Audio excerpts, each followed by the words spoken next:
¿Qué rayos hiciste, España? La justicia de esta nación europea ha blindado a un controversial personaje ligado a la delincuencia en El Salvador. Un viejo integrante de la Mara 18 Revolucionarios, apodado Garrobo, ha sido cobijado por la justicia española. Sí, así como lo escuchas. Han decidido no extraditar a esta persona bajo la excusa de que su integridad estará en peligro si retorna a El Salvador. Aseguran, el gobierno de Nayib Bukele no es garantía para su seguridad. Mientras tanto, los salvadoreños lo reclaman. Es hora de pagar sus deudas. Los detalles a continuación.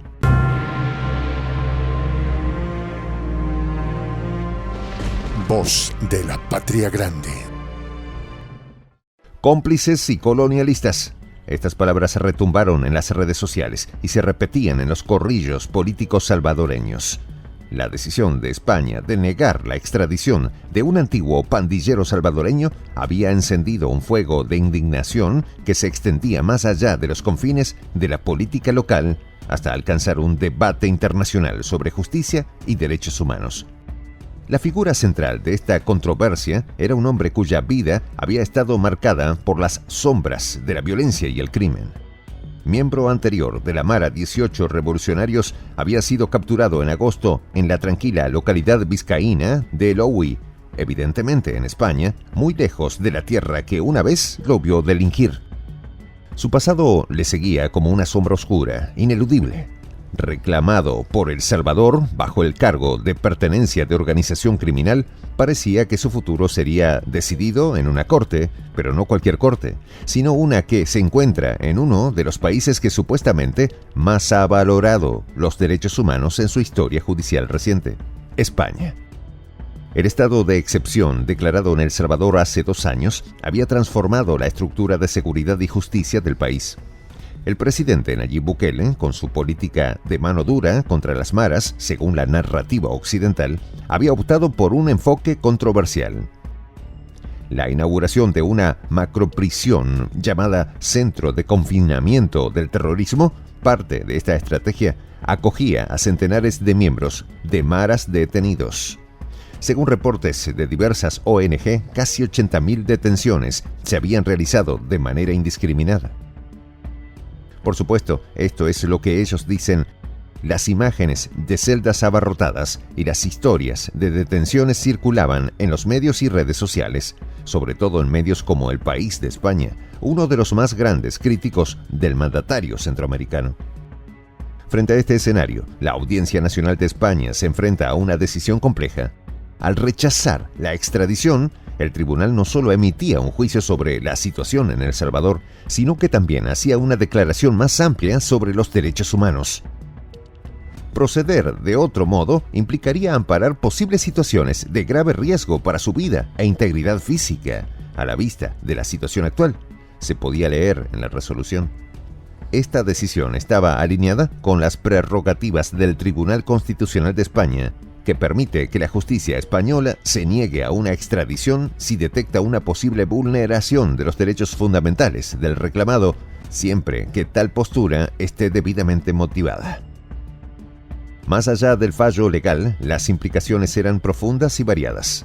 Para muchos salvadoreños, especialmente aquellos afectados directamente por la violencia de las maras, la decisión se percibía como un acto de complicidad con un criminal.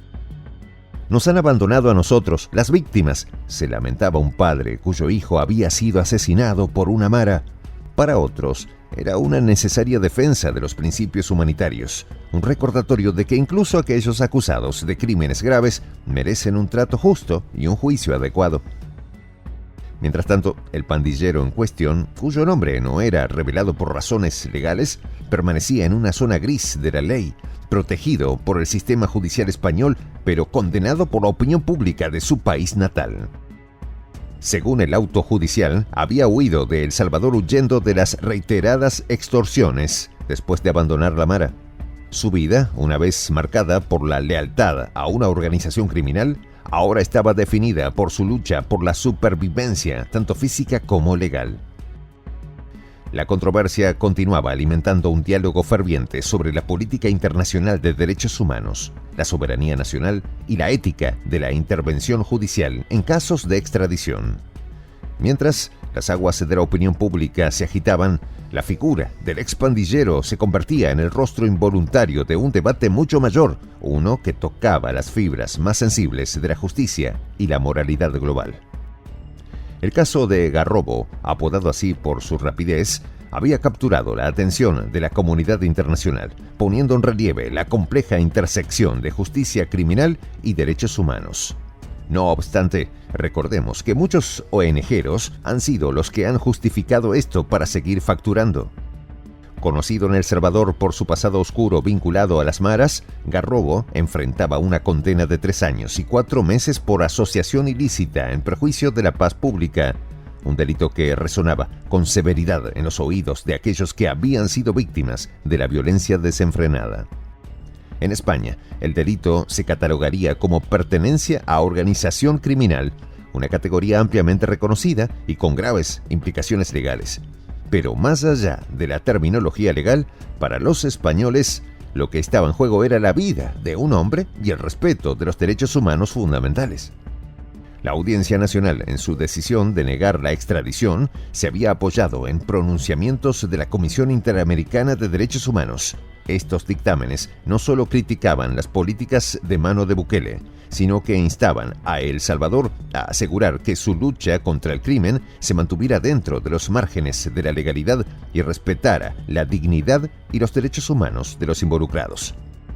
Amnistía Internacional, una ONG cuyos intereses son bastante conocidos, también había expresado preocupaciones similares, denunciando graves violaciones de derechos humanos de forma sistemática desde la aprobación del régimen de excepción. Por tanto, ante la hipótesis verosímil, a la vista de la situación político-social existente en la República de El Salvador y las circunstancias personales del reclamado de que no sean respetados los derechos fundamentales del mismo, consideramos que debe rechazarse la entrega extradicional que examinamos, concluía la resolución judicial española. Esta decisión no solo blindaba a Garrobo de un retorno a su país natal para hacer frente a la justicia, sino que también emitía una crítica velada hacia las prácticas gubernamentales de El Salvador bajo el gobierno de Bukele. Desde luego, nuestros hermanos salvadoreños pueden comentar qué piensan de esto. La decisión generaba una mezcla de reacciones. Mientras algunos salvadoreños veían esto como una afrenta a su soberanía nacional y una falta de apoyo en su lucha contra las pandillas que habían desgarrado el tejido social de su país, otros aplaudían la postura de España. Las discusiones se inflamaban en plataformas de medios sociales, debates televisivos y columnas de opinión, reflejando un espectro de opiniones divididas y apasionadas. En medio de esta tormenta de opiniones, Garrobo permanecía en España, su futuro incierto, pero momentáneamente bajo el cobijo colonialista. Mientras tanto, los salvadoreños continuaban debatiendo y lidiando con las ramificaciones de las políticas de seguridad y las decisiones judiciales que resonaban mucho más allá de sus fronteras. El caso de Garrobo no solo había desafiado la jurisprudencia internacional, sino que también había agitado las aguas de un debate global sobre la justicia y la humanidad en la era moderna. La pregunta es, ¿por qué España no se pronuncia de esa manera, por ejemplo, con el caso de Julian Assange? ¿Ahí no valen los derechos humanos? Sin duda, querida audiencia, ustedes tienen la palabra. Soy el J, Juan José del Castillo, director del canal Prensa Alternativa.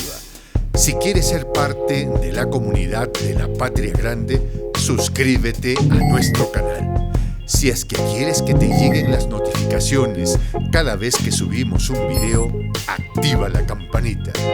Si quieres apoyar a nuestro canal económicamente, puedes hacerlo a través de PayPal. El enlace está en la descripción del video. A nombre del equipo de Prensa Alternativa, me despido con esta expresión en el quechua milenario, Tupananchis Kama, cuya traducción es hasta volvernos a encontrar.